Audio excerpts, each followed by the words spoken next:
Halo, Assalamualaikum warahmatullahi wabarakatuh. Bertemu lagi dengan saya di mata kuliah rangkaian elektronika 1, pertemuan ke-11, P11.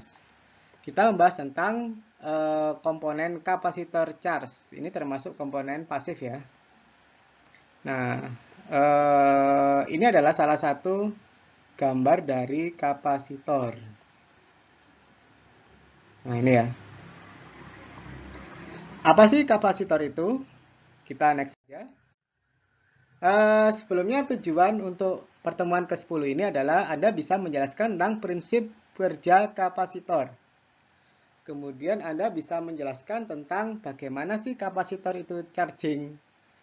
Kemudian yang ketiga adalah bagaimana Anda bisa menjelaskan tentang bagaimana kapasitor itu discharging. Nah, kapasitor atau biasa kita kenal kondensator adalah komponen elektronika pasif yang dapat menyimpan muatan arus listrik dalam waktu sementara. Dengan satuan kapasitasnya adalah farad. Jadi simbolnya adalah C, satuannya adalah F, farad. Ini adalah bentuk kapasitor ya. Kapasitor itu begini bentuknya. Kaki yang panjang ada plus, kaki yang kecil adalah negatif. Biasanya kaki yang panjang ini ada ininya apa? Tandanya. Maaf ya, yang negatif yang ada tandanya. Sini ya.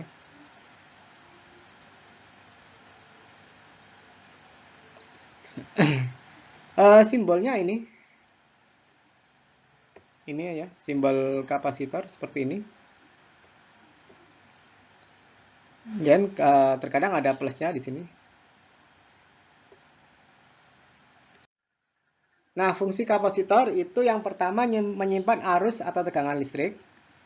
Kemudian konduktor yang dapat melewatkan arus AC, bypass AC. Menghambat arus DC. Kopling untuk meningkatkan tegangan suatu rangkaian. Pembangkit frekuensi untuk menggeser fasa. Pemilih gelombang frekuensi. Ya, banyak sekali fungsi kapasitor. Namun yang kita pelajari untuk materi ini hanya fungsi yang pertama ini ya. Ini yang kita pelajari.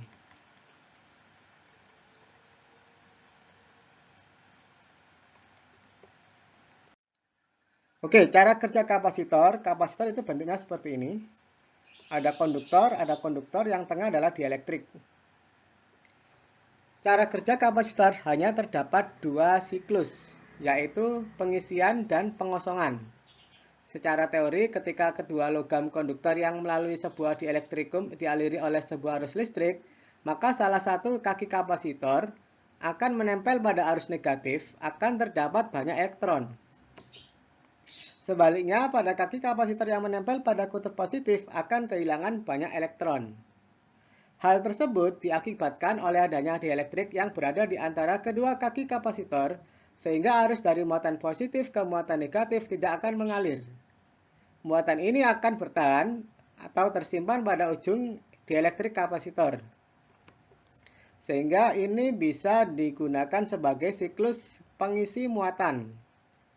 Nah, arus AC itu dapat melewati kapasitor, sedangkan arus DC itu tidak bisa.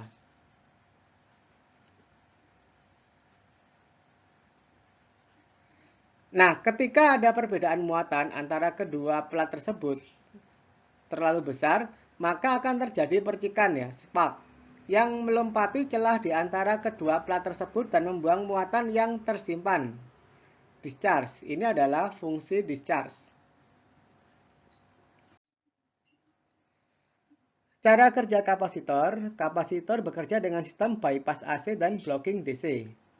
Artinya, kapasitor akan melewatkan arus AC, layaknya resistansi biasa, namun jika dilewati arus DC, dia akan menyimpan arus DC tersebut sebesar kapasitas yang dimilikinya. Jika di area arus DC, kapasitor akan charge dan akan discharge apabila arus pada kapasitor telah penuh. Ini ya, ini elektroda positif, Ini elektroda negatif, ini dielektrik. Sehingga timbul muatan listrik. Ini sumber tegangan.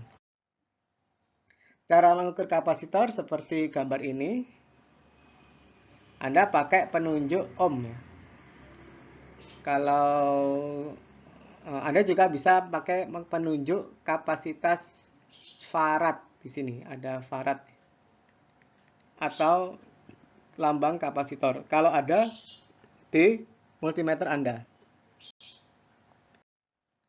Jenis kapasitor, ada kapasitor keramik bentuknya seperti ini. Kapasitor polister seperti ini. Kapasitor kertas, kapasitor mika, lambangnya ini ya, simbolnya. Kapasitor elektrolit yang ini, itu simbolnya ini. Plus. Yang ini tidak berkutub ya. Ini tidak berkutub. Artinya dibolak-balik bisa pemasangannya. Tapi ini adalah jenis yang punya kutub ya. Nah, kapasitor polar itu adalah memiliki kapasitor yang memiliki polaritas, yaitu plus min. Contohnya elko. Ini adalah elko ya. Kemudian non polar tidak memiliki polaritas. Contohnya mika, kertas, keramik, dan polister. Kapasitor elko itu nilainya berkisar antara 0,47 mikrofarad hingga ribuan mikrofarad ya. Yang kaki panjang plus, yang kaki kecil negatif. Ini bentuk dari elko. Kapasitor keramik. Ini adalah bentuk kapasitor keramik, nilainya ada di tubuhnya, sama kayak yang kapasitor elko tadi. Ini tidak punya polaritas ya, artinya bisa dibolak-balik pemasangannya, plus minnya tidak berpengaruh. Ini bentuk milar, ukuran kecil dari 1000 nanofarad hingga 1 pf. Kapasitor keramik, kertas, dan non-polar ya. Ini bentuknya. Di sini ada kode toleransi kapasitor 473Z SEC.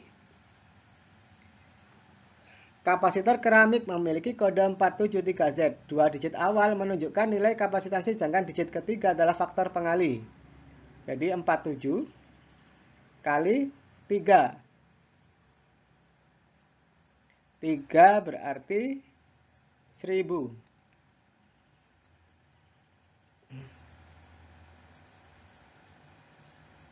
Nah, kemudian toleransinya Z.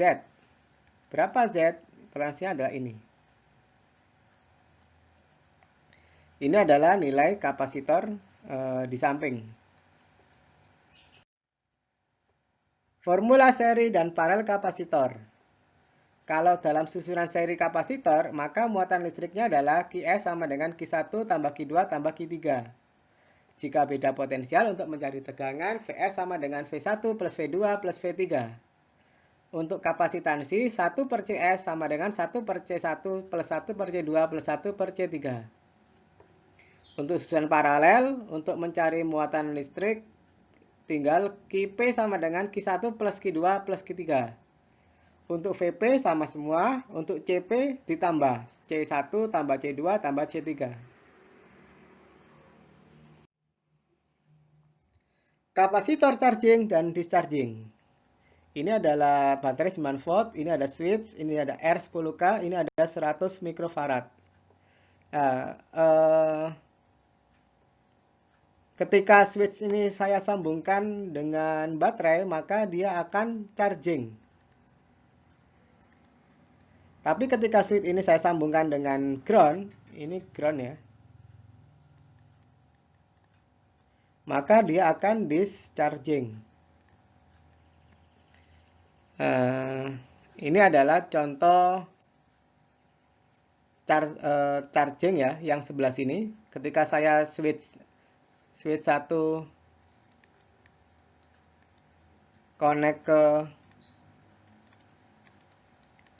baterai, maka charging. Nah, ini ketika discharging.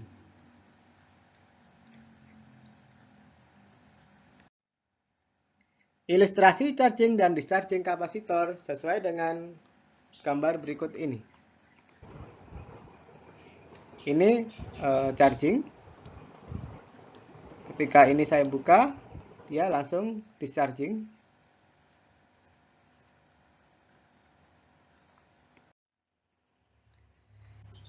Charging kapasitor rangkaiannya seperti ini, ada baterai, R, C, dan switch. Kalau ingin charging, maka ini harus connect ke sini. Tapi kalau discharging, ini bisa connect ke sini. Discharging.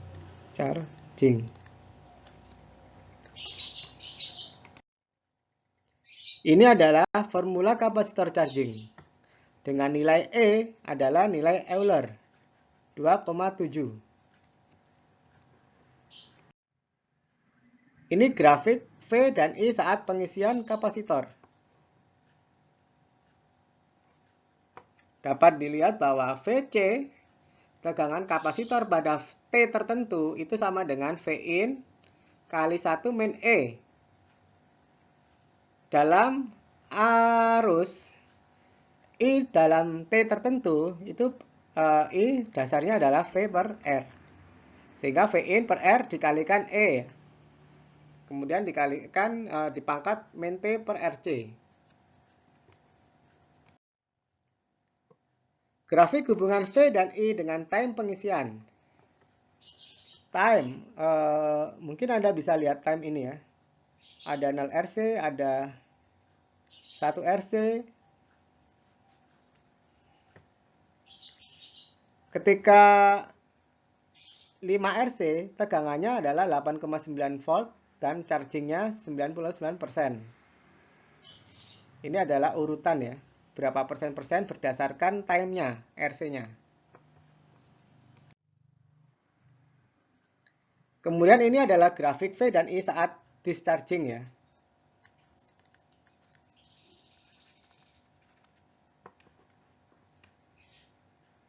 Rangkaiannya seperti ini, ada R, ada C. Mulai dari 9 volt, ini ada penuh, full ya. Hingga dia 0 volt. Itu sampai 5 RC atau 1% ya.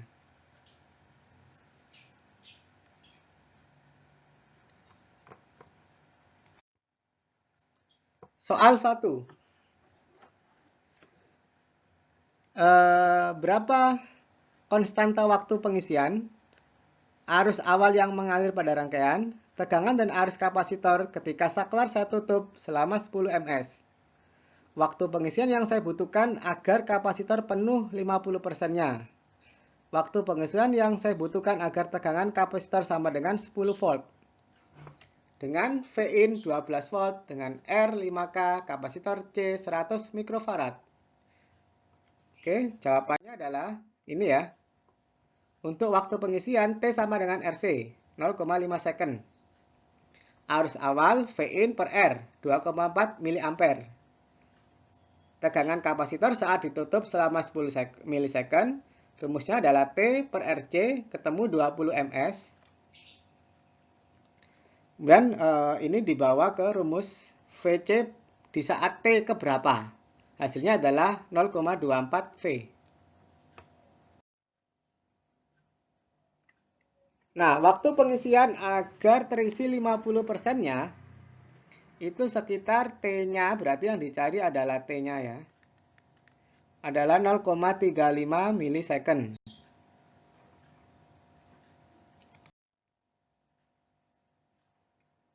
Kemudian waktu yang dibutuhkan ketika tegangannya yang dibutuhkan adalah 10 volt, itu berapa T-nya? Ternyata T-nya adalah 0,895 milisecond. Di sini ada pembuktian charging. Rumus-rumusnya bisa Anda lihat sendiri.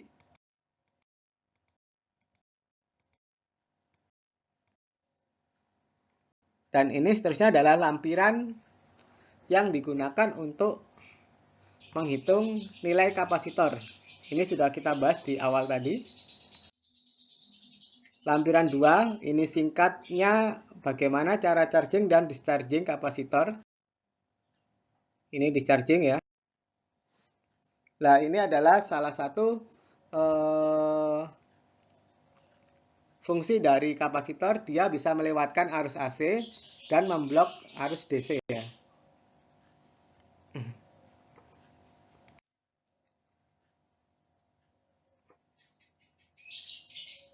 Nah, ini adalah salah satu gambar charging.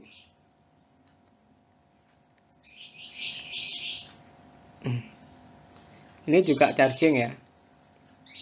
Ini bagaimana bisa mencas sebuah HP adalah dasarnya pakai kapasitor kapasitor charging.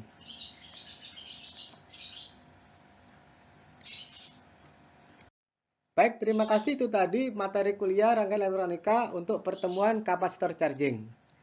Terima kasih. Tonton video selanjutnya.